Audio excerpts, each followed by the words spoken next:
One TV Patrol. Sa detalye, land preparation sa bukid pinagi sa Kaingin gibantayan. Hugot na nga gidili sa lokal ug nasudnon nga mga ahensya sa kagamhanan ang Kaingin system alang sa land preparation partikular sa Bukid Malindang. Nagkanayon si Usami City Disaster Risk Reduction and Management Office Head Rico Dundun Guaco Jr.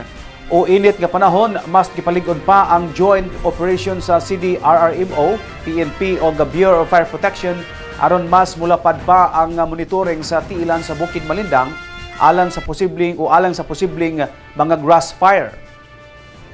Gihimong panag-ingna ni Guangco ang pila ka mga insidente sa grass fire sa miaging tuig bunga sa pagsunog sa mga sagbot alang sa land preparation aron pagapugsan og mais sa mga mag-uma o uban pang mga tanom.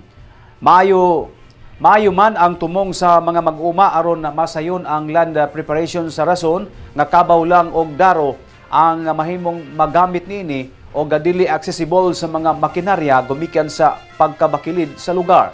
Apan wala masayod ang mga mag-uma nga mao kini ang posibleng hinungdan sa halapad nga grass fire o forest fire incident.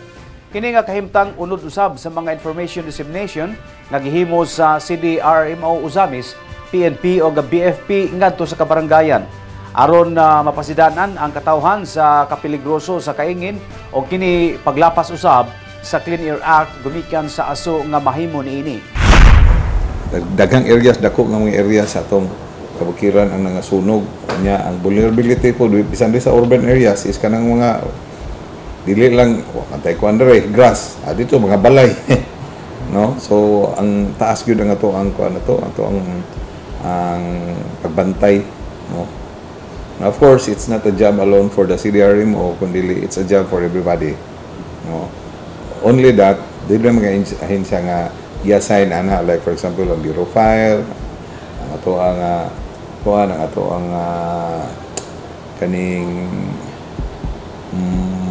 kapulisan no, atong health, atong mga hospitals, ato ang CSWD.